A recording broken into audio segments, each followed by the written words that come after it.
यीशु के बुज़ुर्ग नाम में आप सबकी सलामती हो।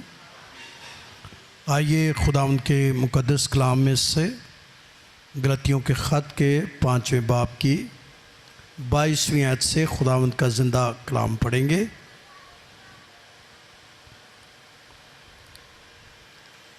पाँचवें बाब की 22वीं आयत से लिखा है, मगर रूह का फल मोहब्बत, खुशी, इत्मीनान, तहम्मुल, मेहरबानी, नेकी, ईमानदारी, हिल्म, परहेज़गारी है। ऐसे कामों की कोई शरीयत मुखालिफ नहीं। जो मसीह यीशु के हैं उन्होंने जिस्म को उसकी रगबतों और ख्वाहिशों समेत सलीब पर खींच दिए। अगर हम रूह के स्वभाव से ज़िंदा हैं तो रूह के मुआफ़िक चलना भी चाहिए। हम बेजा फ़ख्र करके ना एक दूसरे को चढ़ाएं और ना एक दूसरे से जलें। खुदावंद के ज़िंदा उसके अक़दस कलाम के पढ़े और सुने जाने पर उसकी बरकत। जैसा कि हम इन दिनों में खुदावंद के कलाम में से देख रहे हैं रूह के फल के बारे में, कि रूह के फल जो हैं वो, तो खुदावंद के कलाम में हमने रूह के फलों पर खुदा का कलाम देखा है, जिसमें मोहब्बत के बारे में हमने बात की, फिर हमने खुशी के बारे में बात की, और हम ये भी देख रहे थे कि गलतियों की कलीसिया जो है इसके काफ़ी मसाइल थे। एक इसके लिए बड़ा मसला था, इसको कहते हैं तब्दील होने वाली कलीसिया,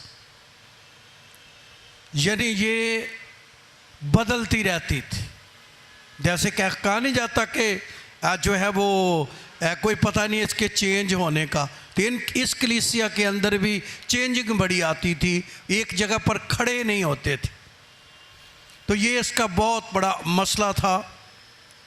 फिर पौलुस को उनके लिए लेटर लिखना पड़ा, और उनमें से एक बात उन्होंने रूह के फलों के बारे में भी बात की, जिसमें आज हम इत्मीनान के बारे में बात करेंगे। इत्मीनान जो है, हर शख्स, दुनिया के हर शख्स, अमीर हो गरीब हो, हर बंदे को इत्मीनान की क्या है ज़रूरत, और हर बंदा इसमें इंटरेस्टेड है कि काश मेरे पास दुनिया का वो क्या हो, इत्मीनान हो। क्योंकि ये ज़रूरी नहीं है कि अगर दुनिया का सब कुछ भी आपके पास हो तो आपके पास पीस भी हो सकता है या इत्मीनान भी हो सकता है। इसलिए इत्मीनान जो है ये हर शख्स की ज़रूरत है। इत्मीनान क्या है, क्या इसकी हम तशरीह करेंगे। एक तशरीह इसकी ये की जाती है, बेसुकूनी में भी सुकून में रहना को इत्मीनान कहते हैं। हालात कैसे हो, बेसुकून हो, हर तरफ बेसुकूनी फैली हो, लेकिन आप फिर भी क्या हैं, सुकून में हैं, तो फिर कहा जाता है कि ये बंदा क्या है, इत्मीनान में है, ये बंदा पुरसुकून है।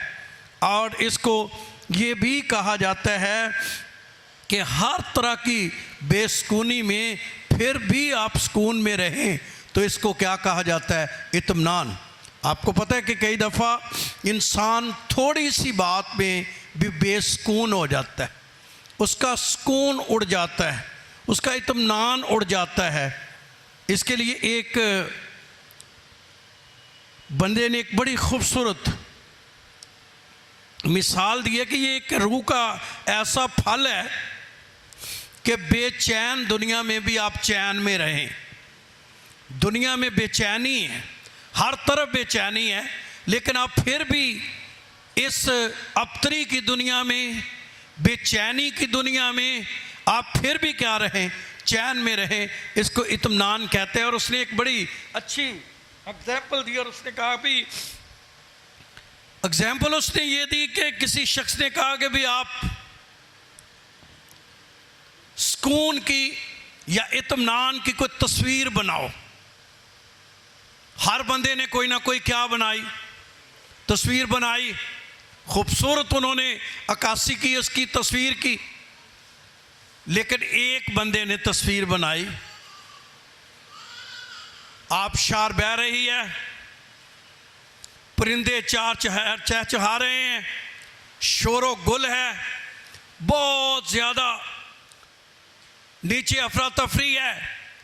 लेकिन एक फाख्ता ने अपना घोंसला बनाया हुआ है उसकी टॉप पर, और वो बड़े सुकून से अपने घोंसले के अंदर क्या की हुई है, बैठी हुई है।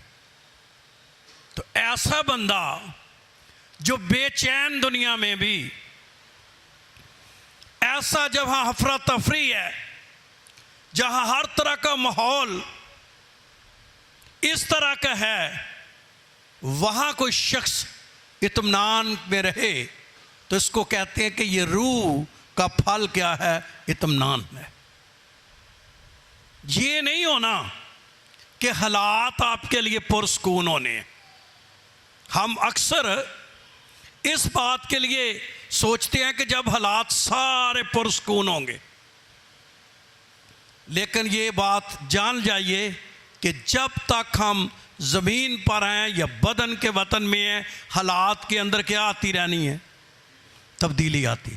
सूरज तेज भी होना जो, तो सूरज कम भी होना है, बीमारी भी आनी है, दुख भी आने, परेशानी भी आनी है, मुश्किलात भी आने, माली चीज़ों में आगे पीछे आ जाना, काम बिल ज़्यादा भी आने ने, काम भी आने हैं। लेकिन ऐसे वक्त में जब बेसुकूनी हो हर तरफ, लेकिन एक ईमानदार अपनी ताकत से नहीं, रूह की ताकत से वो इत्मीनान में रहे। और वो सिर्फ खुदा का रूह ही आपको ये इत्मीनान दे सकता है। इसके लिए खुदावंद के कलाम में फिलिपियों का खत मेरे साथ निकालिए, फिलिपियों का खत निकालिए, उसका 4था बाब 6ठी आयत लिखा है खुदा के कलाम में, किसी बात की फिक्र क्या ना करो। जी, ईमानदारों को किस बात के लिए मना किया गया है? किसी बात की फिक्र आपका इत्मीनान क्या कर लेगी?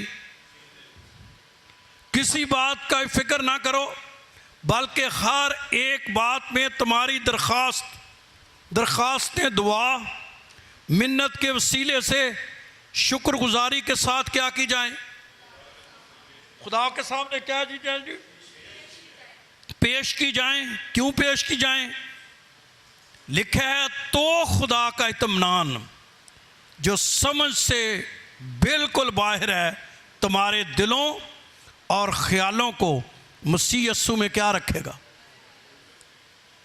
किसी बात की क्या ना करो, फिक्र करने से खुदा ने क्या किया, मना किया। इसके एवज क्या करो, जब फिक्र नहीं करनी तो आप खामोश नहीं रह सकते।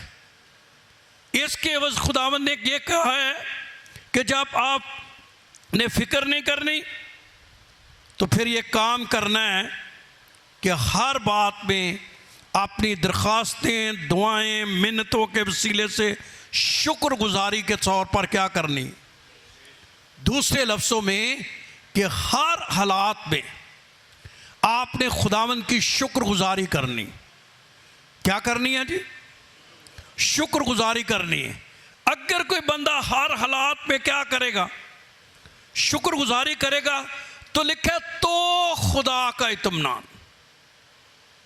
तो खुदा का इत्मीनान, यानी जो बंदा शुक्रगुजारी करता रहेगा, गो फिक्र करने वाली बातें हैं, हालात बेतरतीब हुए हैं, मसले उलझे हुए हैं, लेकिन ईमानदारों को ये कहा गया है आपने खुदा के हुज़ूरी में हर दरखास्तें, मिन्नतें शुक्रगुजारी के तौर पर क्या करनी।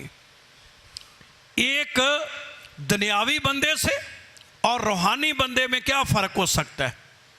दुनियावी आदमी दुनिया की चीज़ों पर क्या करेगा? वो हालात अच्छे हों तो खुश होगा, उसके पास इत्मीनान होगा, लेकिन हालात ठीक ना हो तो वो क्या हो जाएगा? परेशान हो जाएगा। लेकिन ऐसा शख्स जो खुदा के रूह से पैदा हुआ है वो हर बात में अपनी दरख्वास्तें खुदा के ज़रिए में शुक्रगुजारी के तौर पर क्या करेगा? पेश करेगा। बेशक हालात उसके मुखालिफ ही हों, लेकिन लिखा है तो खुदा का इत्मीनान जो समझ से बिल्कुल बाहर है, यानी जिसकी इंसान को समझ नहीं है, वो खुदावंद का इत्मीनान आपके दिल को क्या करेगा? और आप कहेंगे यार हालात इस तरह के हैं, बातें भी फिक्र वाली बहुत हैं, मसले भी बड़े हैं, लेकिन पता नहीं खुदा ने मुझे क्यों सुकून और चैन और सलामती जो है वो बख्श दी है, और मेरे दिल के अंदर क्या है? एक खुदा की तरफ से गहरा इत्मीनान है। और ये सिर्फ़ और सिर्फ रूह के वसीले से, रूह के फल लगने से ही ऐसा हो सकता है। ये इंसानी अपनी ताकत से नहीं है। सादा ज़बान में ये समझे कि जब हालात आपकी फेवर में नहीं होते तो इंसान क्या होगा? फिक्रमंद होगा, परेशान होगा। लेकिन बाइबल एक और दुनिया पेश करती है, और वो क्या करती है कि नहीं, हालात आपके अगेंस्ट होंगे, चीज़ें आपकी फेवर में नहीं होंगी, लेकिन आप फिर भी क्या होंगे? इत्मीनान में होंगे। ये कैसे इत्मीनान में होंगे? ये खुदा ही कर सकता है, और ये रूह के वसीले से हो सकता है। इसलिए खुदावंद के कलाम में ये आया है कि तो खुदावंद का इत्मीनान जो समझ से बिल्कुल बाहर है वो तुम्हारे दिलों में। एक और आयत पढ़िए, यूहन्ना की इंजील निकालिए। यीशु मसीह ने खुद कहा, यूहन्ना की इंजील उसका 14वां बाब 27वीं आयत।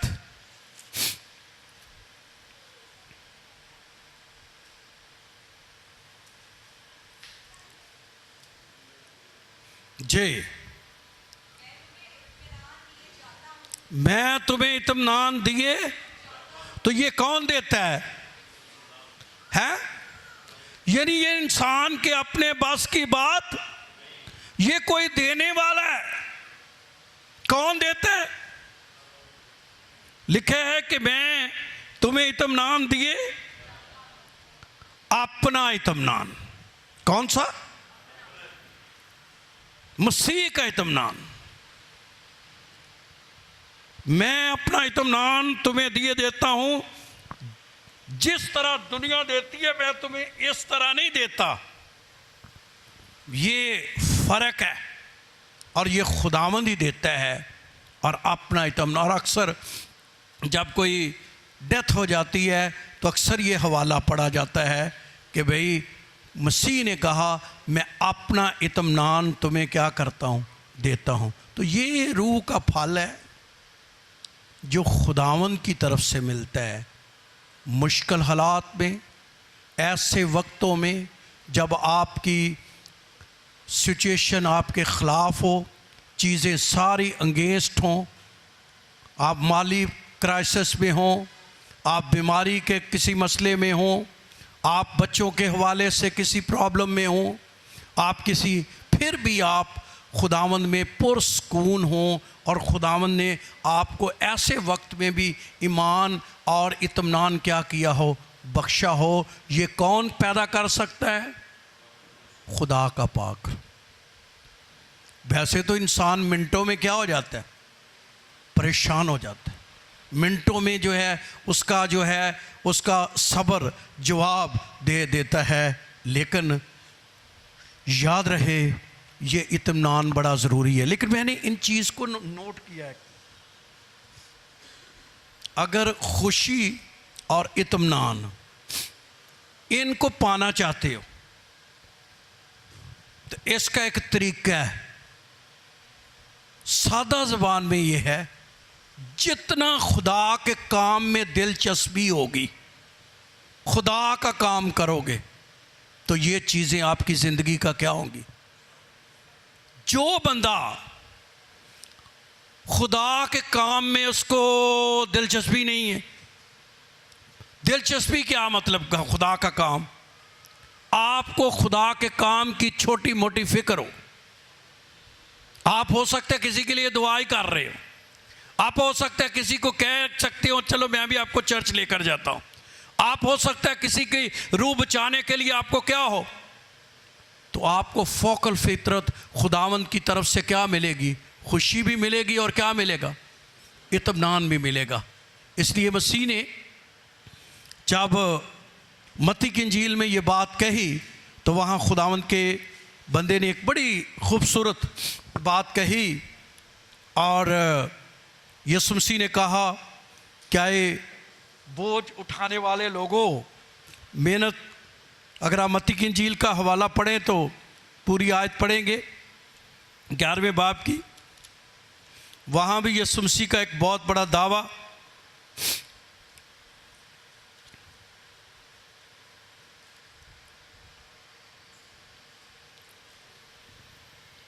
अये मेहनत उठाने वाला 28वीं आयत, और बोझ से दबे हुए सब मेरे पास, मैं तुमको आराम क्या, इत्मीनान।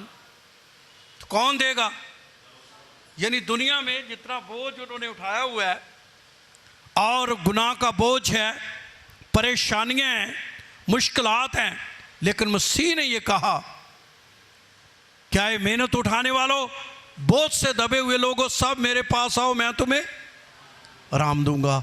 तो इत्मीनान एक ही हस्ती दे सकती है, रूह के वसीले से आपको मिल सकता है, और ये खुदावन यीशु मसीह जो है वो आपको देता है। नहीं तो इंसान होने के नाते हम छोटी छोटी चीज़ों में बहुत परेशान हो जाते हैं। अब इत्मीनान क्यों चाहिए, क्या वजह है, इससे क्या फ़ायदा होगा। मेरे साथ निकालिए सलातीन की पहली किताब,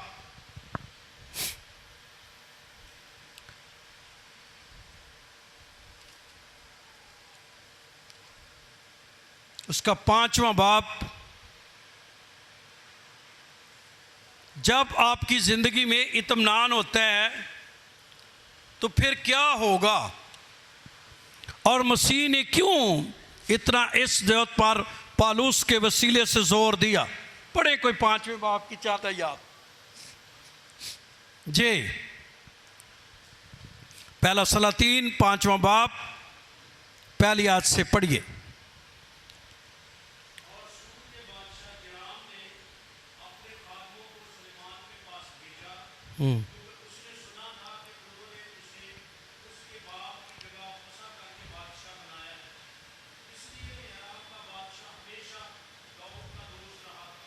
ये दाऊद का क्या था, दोस्त था। फिर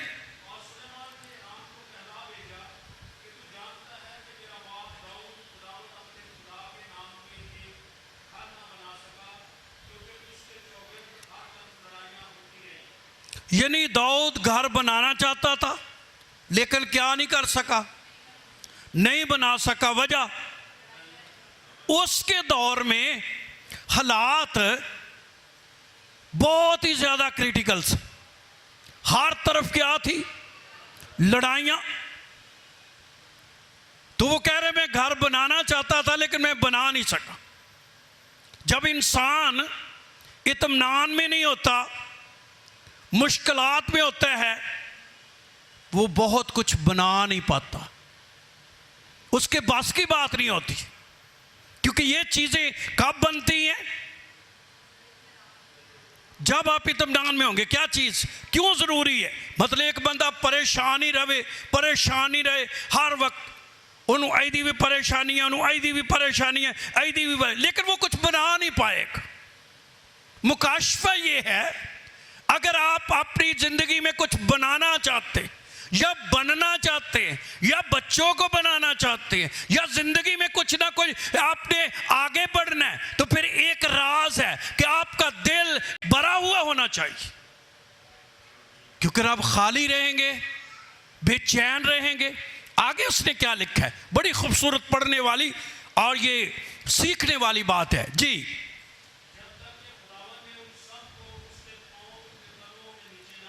जी, अब खुदावंद मेरे खुदा ने मुझको हर तरफ से क्या बख्शा है, अमन यानी इत्मीनान दिया। फिर ना तो कोई मुखालिफ है, ना आफत की क्या है।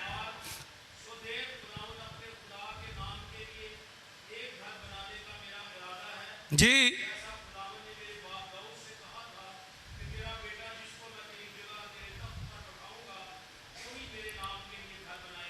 तो खुद ने कहा भी मेरे बाप के दौर में तो बेचैनियां थी, लड़ाइयां थी, वो नहीं कुछ बना सका, लेकिन मेरे दौर में हर तरफ क्या है, इत्मीनान है, हर तरफ सुकून है। वैसे भी सुलह, सुलेमान के नाम का क्या मतलब है, सुलह। ये इतना फेमस बादशाह हो गया, इसके दौर में इतना इत्मीनान हो गया कि हर बादशाह से दोस्ती रखना चाहता था। जिसने जो किसी से मांगा उसने उससे ज्यादा देने की क्या की। इसीलिए एक बड़ी हूज बेहतरीन बिल्डिंग जो है वो बन गई और खुदावंद ने इसको इस्तेमाल किया। लेकिन बात मैं आपकी रूह तक ये लाना चाहता हूँ, इत्मीनान वो दौर होता है जिसमें हम बहुत कुछ बना सकते हैं। आमीन। अगर हर तरफ क्या हो, अफरा तफरी हो, और बाइबल वैसे भी कहती है कि अगर तू बहुत जल्द परेशान हो जाता है तो तेरी ताकत क्या है, थोड़ी है। यानी मिनटों में ही इंसान जो है वो अपना दिल जो है वो छोड़ देता है। इसलिए खुदावंद के कलाम में रूह का फल इत्मीनान है। क्या आप इत्मीनान में हैं, तसल्ली में हैं? ये गीत गा लेना कि तसल्ली का चश्मा, पर वो तसल्ली मेरे पास है, ये सिर्फ रूह के फल से ही है। मैं फिर कहूँगा, इसका तल्लक चीज़ों से नहीं, इसका तल्लक हालात से नहीं, इसका तल्लक किससे नहीं है जी, कुछ मिलने से नहीं है।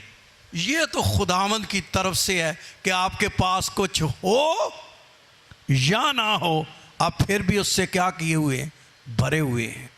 और ये सिर्फ खुदावंद ही कर सकता है। इसलिए मैं आज शाम कहना चाहता हूँ, हमें दुआ करनी चाहिए कि खुदा हमें इत्मीनान से भरे। किससे भरे? और रूह का फल हमारे अंदर लगे। अगर एक बंदा इत्मीनान में तो लड़ाई होएगी कोई भी नहीं। तो जो बंदा बेचैन हो तो मिनटा जो की हुंदा है, पता ही नहीं लगता, बंदा ओ लड़ के हो गया ही चल। लेकिन जो बंदे इत्मीनान से भरे होते हैं वो बड़ी बड़ी चीज़ों को क्या करेंगे, बर्दाश्त। उनके अंदर क्या होगा, एक बड़ा इत्मीनान होगा। और जिस दौर में हम गुज़र रहे हैं, इस दौर में इंसान की ज़िंदगी में जो बड़ी ज़रूरत है वो किस चीज़ की ज़रूरत है, इत्मीनान की ज़रूरत है, ताकि इस इत्मीनान से वो भरा रहे। खुदा करे कि खुदावंद आपको अपने गहरे इत्मीनान से भरे, जिसके लिए मसीह ने कहा मैं वो इत्मीनान देता हूँ जो दुनिया में ये मिलता। इसका कंसर्न दुनिया की दौलत, दुनिया की चीज़ों से नहीं, किसी जगह जाने से नहीं है, किसी इलाका चेंज करने से नहीं है, मुल्क चेंज करने से नहीं है। इसका तल्लक क्या है, रूहुल कुद्स का ये सोर्स है। और ये रूहुल कुद्स के वसीले से आपको आम हालात में भी ये बंदा जो है वो इत्मीनान और ख़ुशी से भरा हुआ शख्स नज़र आएगा। खुदावंद आपको ऐसा करने की बड़ी तौफीक दे। आमीन।